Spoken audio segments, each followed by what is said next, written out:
Hello viewers, ఈరోజు మనతో పాటు ఫనీ వల్లూరి గారు, ఫిజియోథెరపిస్ట్, సీనియర్ కన్సల్టెంట్ మనతో పాటు ఉన్నారు. నమస్తే డాక్టర్ గారు. నమస్తే. సో డాక్టర్ గారు, ఇప్పుడు ఫిజియోథెరపిస్ట్ ని ఎప్పుడు కలవాలి, ఎలాంటి సందర్భంలో కలవాలి, అసలు ఎలాంటి ప్రాబ్లం కి ఎలాంటి ఫిజియోథెరపీ చేయించుకోవాలని చాలా మందికి తెలియదు అసలు.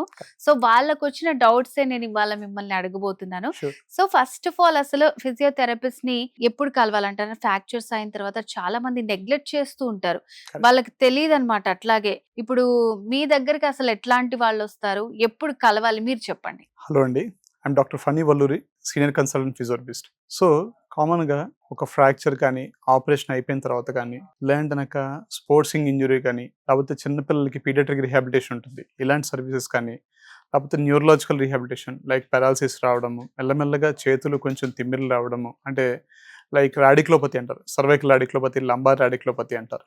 అంటే మనం ఎక్కువసేపు సిట్టింగ్ వల్ల కానీ, మన నెక్ ఫార్వర్డ్ పోస్చర్ ఉండడం వల్ల కానీ, నెక్ మీద లోడ్ ఎక్కువ పడి దానికి చేయి తిమ్మిర్లా రావడము, లేకపోతే బ్యాడ్ పోస్చర్స్ వల్ల కానీ, లేకపోతే కంజెనిటల్ ఇష్యూస్ ఉంటాయి, పుట్టుకతో ఉండే ఇష్యూస్. వీటన్నిటి వల్ల కూడా చాలా మందికి ఫిజియోథెరపిస్ట్‌ని కలిసే అవకాశం ఎక్కువ సార్లు నీడ్ ఉంటుందండి. సో ఎప్పుడైతే వాళ్ళకి లైట్‌గా సిమ్టమ్స్ స్టార్ట్ అయ్యి కొంచెం పెయిన్స్, డిస్కంఫర్ట్ ఉందంటే డెఫినెట్‌గా వాళ్ళు ఫిజియోథెరపీ కలవడానికి వాళ్ళ ఎలిజిబిలిటీ కానీ, లేకపోతే ఆ విధంగా చూసుకోవాలి. దాన్ని ఎక్కువ రోజులు డ్రాగ్ చేసి వాటిని ఇంట్లో ట్రీట్మెంట్ అనేది తెలియకుండా చేసుకోవడం అనేది కొంచెం చాలా మంది చేసే మిస్టేక్.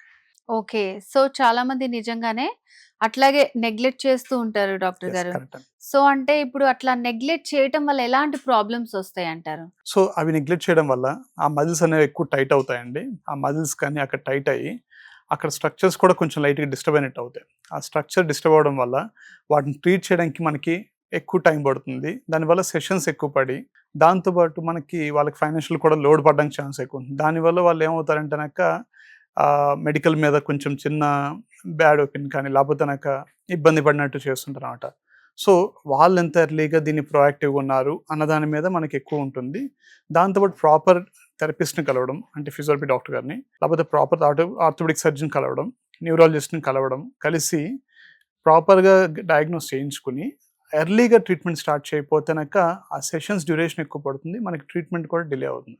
ఫాస్ట్‌గా చేయించుకుంటే మనకి ఎక్కువ సెషన్స్ పడవు. మనకి హాయిగా కంఫర్ట్‌గా ఉంటుందండి రికవరీ కూడా. సో డాక్టర్ గారు, ఇప్పుడు మనకి మెడికల్ ఫీల్డ్‌లో చాలా అడ్వాన్స్డ్ ట్రీట్మెంట్స్ వచ్చాయి, చాలా టెక్నాలజీ పెరిగిపోయింది. సో మరి ఫిజియోథెరపీలో ఎలాంటి అడ్వాన్స్డ్ ట్రీట్మెంట్స్ అనేవి అవైలబుల్‌గా ఉన్నాయంటారు? గుడ్ క్వెషన్ అండి. సో కామన్‌గా ఫిజియోథెరపీలో కూడా ప్రతి మెడికల్ ఎవాల్యుయేషన్ లాగా దీంట్లో కూడా బాగా అడ్వాన్స్ ట్రీట్మెంట్స్ వచ్చాయి. లైక్ కామన్‌గా మనం ఎక్కువగా చేసేది ఇప్పుడు డ్రై నీడ్లింగ్ అనే టెక్నిక్ చాలా అందరూ వింటున్నారనమాట. సో మజిల్ డీప్‌గా ఎళ్లి రిలాక్స్ చేయడానికి ఆ టెక్నిక్ అనేది బాగా హెల్ప్ అవుతుంది. ఒక చిన్న నీడిల్ ఎక్కడైతే మజిల్ టైట్‌నెస్ ఉందో, ఎగ్జాంపుల్ నెక్ టైట్‌నెస్ ఉంది, అక్కడ మజిల్ పాస్ చేసి ఆ డీప్ ఉన్న కండని రిలాక్స్ చేస్తారనమాట. ఇది కొంచెము బాగా ఎక్స్‌పీరియన్స్ ఉన్న థెరపిస్ట్, ప్రొఫెషనల్‌గా ఉన్న వాళ్ళే ఎక్కువ ప్రాక్టీస్ చేస్తారు. కాన్ఫిడెన్స్‌గా ఫీల్ అయ్యే వాళ్ళే. సో ఆ మజిల్‌ని కొంచెం రిలాక్స్ చేయడం వల్ల మన రెగ్యులర్ పెట్టే మెషిన్స్ కన్నా ఈ దీని ద్వారా వచ్చే రికవరీ అనేది చాలా ఫాస్ట్‌గా, బెటర్‌గా ఉంటుంది. ఓకే డాక్టర్ గారు, ఇప్పుడు ఒక పేషెంట్ సో వాళ్ళకి లెగ్ పెయిన్ కానివ్వండి, సో ఆఫ్టర్ సర్జరీ తర్వాత, లేకపోతే ఇంజురీ అయిన తర్వాత, వాళ్ళ ట్రీట్మెంట్ అయిపోయిన తర్వాత ఇన్ పేషెంట్‌కి ఎట్లా ఉంటుంది ట్రీట్మెంట్? అవుట్ పేషెంట్‌కి ఎలా ఉంటుందంటారు? సో ఇన్ పేషెంట్‌కైనా, అవుట్ పేషెంట్‌కైనా గానీ మనము వాళ్ళ తగ్గట్టు కస్టమైజ్డ్ టైలర్ మేడ్ ప్రోగ్రామ్ అనేది చేయడం అనేది చాలా ఇంపార్టెంట్. వాళ్ళ నీడ్ తగ్గట్టు వాళ్ళకి కస్టమైజ్డ్‌గా చేయాలనేది ప్రోగ్రామ్ అనేది మేము మా టీమ్ మొత్తానికి ప్రాపర్‌గా గైడ్ చేసే విధానం. సో ఎగ్జాంపుల్ ఐపీలో, అంటే ఇన్ పేషెంట్‌లో వాళ్ళు ఎప్పుడైతే అప్పుడే ఆపరేషన్ అవుతుందో వాళ్ళు కొంచెం పెయిన్‌తో, డిస్కంఫర్ట్‌తో ఉంటారు. వాళ్ళకి ఎక్కువగా ఇబ్బంది పెట్టకుండా జెంటిల్‌గా కదలికలు, మినిమమ్ మూవ్‌మెంట్స్ చేస్తూ వాళ్ళకి చేస్తానన్నమాట. సో చాలామంది దీన్నే మిస్టేక్ చేసుకుంటారు. మాకు హాస్పిటల్ ఉన్నప్పుడు ఎక్కువ సేపు చేయలేదు, ఇంటికొచ్చిన తర్వాత ఎక్కువ సేపు చేశానంటే ఫస్ట్ 2, 3 డేస్ మీరు అక్యూట్ ఫేజ్‌లో ఉంటారు. పెయిన్, డిస్కంఫర్ట్ ఎక్కువ ఉంటుంది. ఆ టైంలో మీకు ఎక్కువ చేయడం అనేది కూడా కరెక్ట్ కాదు. లేదు, మీరు బాడీ బాగా ఎనర్జిటిక్‌గా ఉంది, మీకు ఎక్కువ కోమార్బిడిటీస్ అంటే వేరే ఇబ్బందులు ఏం లేవు, పెయిన్ కూడా ఎక్కువ లేదంటే డెఫినిట్‌గా ఎక్కువ టైం చేస్తారు. సో కొంతమంది ఏంటంటే మీకు పెయిన్ ఎక్కువ క్రియేట్ అవ్వకూడదు హాస్పిటల్‌లో ఉన్నప్పుడని లైట్‌గా చేస్తారు. ఆ టైం చేసేది మీ నీడ్ తగ్గట్టు మైల్డ్ ఎక్సర్‌సైజ్‌తో కస్టమైజ్డ్‌గా పేషెంట్ బట్టి చేస్తారు. రెండోది, అదే ఓపీ బేస్డ్‌లో అయితే చాలామంది ఆ హాస్పిటల్‌లో అయితే మాకు ఒక ఫిజియోథెరపీ సెషనే మాకు 45 మినిట్స్, 1 అవర్ పట్టింది అని కేటగరైజ్ చేస్తుంటారు. అలా ఎప్పుడు కంపేర్ చేయకూడదండి. మెడికల్‌లో ఎప్పుడు మనం చూడాల్సింది క్వాలిటీ చూడాలి తప్ప క్వాంటిటీ చూడకూడదు. ఆ క్వాంటిటీ ఎప్పుడైతే మనము చూస్తామో మనకి అంటే మీకు సరెండర్ అయ్యి ఒక చిన్న ఫాల్స్ ట్రీట్మెంట్ లాంటిది కూడా ఇవ్వాల్సి వస్తుంది. ఎక్కువ టైం అనవసరంగా మెషిన్ పెట్టాల్సి వస్తుంది. అకార్డింగ్ టు రీసెర్చ్ మీకు ఎంత ట్రీట్మెంట్ చేయాలో అంతే ట్రీట్మెంట్ చేయడానికి మేము బౌండ్ అయి ఉంటాం. చాలా వేరే వాళ్ళతో మీరు కంపేర్ చేసి మాకు అక్కడ ఈ మెషిన్ 40 మినిట్స్ పెట్టారు, లేకపోతే 20 మినిట్స్ పెట్టారు, ఇది పుల్లింగ్ టైప్ ఆఫ్ మెషిన్ మాకు ఇంకా ఎక్కువ సేపు పెట్టారని చెప్తుంటారు. అలా ఎప్పుడు కంపారిజన్ స్టడీ చేయకూడదండి. ఆస్క్ ద ఫిజియోథెరపిస్ట్ ఇది ఎంతసేపు చేసుకుంటే కరెక్ట్, ఇది దాటితే మనకి ఇబ్బందులు వస్తాయా, ఇది సరిపోతుందా అన్నది అడగడం బెటర్ అనమాట. ఇదే క్వశ్చన్ మీరు హోమ్ బేస్డ్ ఫిజియోథెరపీ సర్వీస్ కూడా ఎక్కువగా జరుగుతుంటుంది. వాళ్ళకు కూడా అదనమాట. మీరు వస్తారు కదా, ఎంతసేపు చేస్తారు మీ డాక్టర్స్ అంటే కనుక it's not like that. Actually A doctor అయినా ఇంటికి వచ్చేది మీకు, మీరు రాలేకపోతున్నారు ఇంటికి వచ్చి సర్వీస్ చేయడం అనేది వాళ్ళ జనరల్స్ గా వాళ్ళు మీకు చేసే హెల్ప్ అనమాట. ఆ హెల్ప్ చేసేటప్పుడు you don't calculate it in a quantity manner, time manner లో మీరు క్యాల్కులేట్ చేయకూడదు.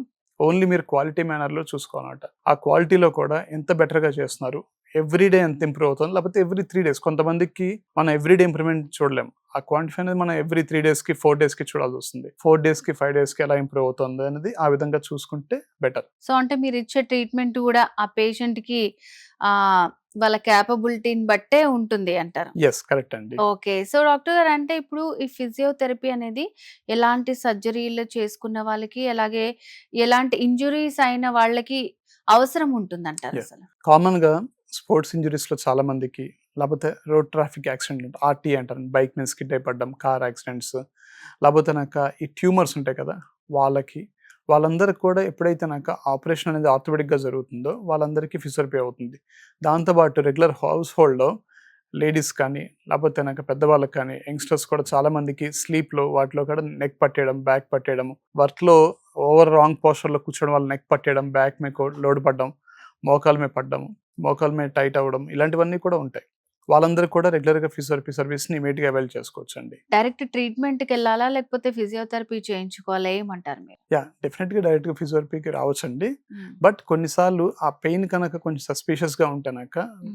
వి లైక్ అంటే మెడికల్ దాంట్లో మేమందరం ఒక చిన్న హోలిస్టిక్ అప్రోచ్ అంటారు. తప్పకుండా ఎక్కడ చిన్న డౌట్ ఉన్నా కానీ మీ దగ్గరలో ఏ సర్వీస్ ఉంటే ఫస్ట్ దాన్ని అవైల్ చేసుకోండి. తప్పకుండా ఒక ఆర్థోపెడిషన్ నియర్గా ఉంటే definitely it's a good choice to meet and orthopaedician and neurologist and physiotherapist also. ఎవరినైనా మీరు తప్పకుండా డెఫినెట్గా మీట్ అవ్వచ్చు. మీరు దగ్గరలో సర్వీస్ ఏదైతే నియరెస్ట్ గా అవైల్ ఉందో మీకు కంఫర్ట్ గా, ఫస్ట్ చాలా మంది దూరంగా వెళ్ళడానికి ఎక్కడికి రీచ్ అవ్వాలో కూడా తెలియనప్పుడు తప్పకుండా మీకు దగ్గర ఉన్న సర్వీస్ అవైల్ చేసుకుని ఫిజియోథెరపిస్ట్ డాక్టర్ గారైనా కలిసి అదేంటో ప్రాపర్ చెక్ చేసుకుని, వాళ్ళు తప్పకుండా ఎథికల్గా ప్రాక్టీస్ చేసే వాళ్ళు అయితేనాక, వాళ్ళ ఫీల్డ్ అయితేనాక వాళ్ళు చూసి వాళ్ళు ట్రీట్ చేస్తారు. అది వాళ్ళది కాకపోతే ఆబ్వియస్గా, ఎందుకంటే ఎవ్రీ వన్ ఈజ్ మెచ్యూర్డ్. యాక్చువల్గా ఒకవేళ కనుక వాళ్ళది కానీ వాళ్ళు ట్రీట్ చేసినా కానీ ఇంప్రూవ్మెంట్ రాదు అనేది తెలిసిపోతుంది. ఫైనల్ రిజల్ట్ అయితే తప్పకుండా తెలుస్తుంది. అప్పుడు వాళ్ళకి ఆడుగా వాళ్ళ నేమ్ పోతుంది. కాబట్టి ఎవరు ఈ రోజుల్లో వాళ్ళది కాని ట్రీట్మెంట్ వాళ్ళు చేయట్లేదు. వాళ్ళది కాకపోతే హైయర్ సెంటర్, లేకపోతే ఎవరైతే అడ్వాన్స్డ్ స్పెషలిస్ట్ ఆర్థో కానీ న్యూరో కానీ వాళ్ళు ఫార్వర్డ్ చేస్తారు. సో డెఫినెట్గా ఇమీడియట్గా ఒక మెడికల్ స్పెషలిస్ట్ మాత్రం కలవడం అనేది మాత్రం చాలా ఇంపార్టెంట్. సో ఇంట్లో ఏమన్నా చిన్న చిన్న ప్రాబ్లమ్స్ వచ్చినా, నెక్ పెయిన్ వచ్చినా, షోల్డర్ లో పెయిన్ వచ్చినా, నడుములో నొప్పి వచ్చినా అంటే వాళ్ళు ఓన్ గా ట్రీట్మెంట్ చేసుకొని ఇంకెక్కువ ప్రాబ్లమ్స్ అయిపోతున్నారు. సో అంటే నార్మల్ గా చిన్న చిన్న ప్రాబ్లమ్స్ వచ్చినప్పుడు ఇంట్లో మనం ఏమన్నా చేసుకునే వీలు ఉంటుందంటారా? మీరేం సజెస్ట్ చేస్తారు అసలు? యాక్చువల్గా to say you frankly, without any medical supervision లేకుండా, ఎవరు గైడ్ చేయకుండా, దయచేసి ఓన్గా యూట్యూబ్ చూసి మాత్రం ఎక్సైజ్ మాత్రం చాలామంది చేస్తున్నారండి. ఆ చెప్పే వాళ్ళు ర్యాండమ్గా అందరికీ కలిపి చెప్తారు. ఎక్సైజ్ గ్లోబలైజ్గా చెప్తారు. యూట్యూబ్లో కొంతమందిని టార్గెట్ చేస్తూ, లేకపోతే వేరే వాళ్ళని టార్గెట్ చేస్తూ చెప్పరు. సో ఈవెన్ చెప్పినా కానీ మీకు తగ్గట్టు ఎక్సైజ్ అవి కాదా అవునా అనేది మీకు తెలియదు. సో మీ ఇంట్లో ఎవరైనా ప్రాపర్ డాక్టర్ ఉంటేనాక, either it might be ortho or might be physio or any neuro anyone, so వాళ్ళు ఉంటేనాక వాళ్ళని కలిసి ఇవి మీకు సూట్ అవుతుందా లేదని కనుక్కోండి. ఇంకోటి ఏంటంటే చాలా మంది సైకలాజికల్గా ఈ ఎక్సైల్ చేసి మేము ఆల్రెడీ ఎక్సైల్ చేసాక తగ్గిపోయింది అనుకుంటున్నారు. మళ్ళీ ఆ పెయిన్ లైట్గా సబ్కాన్షియస్గా కింద కొంచెం ఉంటుందండి. అది టోటల్గా సార్ట్ అవుట్ అవ్వకపోతే వేరే మజిల్ టైట్నెస్ కూడా దారితీస్తుంది. సో తప్పకుండా మెడికల్ ప్రొఫెషన్ రీడ్ అయ్యి వాళ్ళు చెప్పిన దాన్ని బట్టి మీరు ఎక్సైజ్ చేసుకోవడం బెటర్. ఓకే. సో ఎవ్వరు అట్లా ఓన్‌గా చేసుకోకూడదు. ఇంకా మెయిన్‌గా ఏంటంటే ఈ సోషల్ మీడియా ఫాలో చేస్తూ ఇంకా ఎక్కువ ప్రాబ్లమ్స్ ఫేస్ చేస్తున్నారు గానీ Yes. వాళ్ళు తగ్గించుకునేది ఏదీ లేదు. కరెక్ట్. ఇందాక మీరు చెప్పిన దానికి తగ్గట్టు ఓన్ డెసిషన్ తీసుకోవద్దు. ఇన్‌ఫాక్ట్ వాళ్ళే క్లియర్‌గా చెప్తారు. వాళ్ళొక డిస్క్లైమర్ కూడా ఇస్తారు. హ్మ్. ఇది ఓన్లీ మేము జస్ట్ ఎడ్యుకేషన్ పర్పస్ ఇస్తున్నామని. హ్మ్. ఎడ్యుకేషన్ అంటేనాక ఎవరైతే నేర్చుకోవడానికి ట్రై చేస్తున్నారో, ఇంప్లిమెంట్ ట్రై చేయడానికి కోసం ఇదైతే కాదు. సో ఫణి గారు ఫైనల్‌గా ఆడియన్స్‌కి ఏం చెప్పాలనుకుంటున్నారు? లైక్ అంటే ఇంకా ఫిజియోథెరపీలో గూడా ఇంకా అడ్వాన్స్‌డ్‌గా ఏమొచ్చాయి? మీరిచ్చే సజెషన్ ఏంటి? ఇందాక చెప్పినట్టు ఆ డ్రై నీడ్లింగ్ అని ఏదైతే చెప్పానో నెక్ పెయిన్ ఎగ్జాంపుల్గా చెప్తూ, అలానే IASTM అంటారండి, ఇన్స్ట్రుమెంట్ ఎస్టెడ్ సాఫ్ట్ టిష్యూ మ్యానిపులేషన్ అంటారు.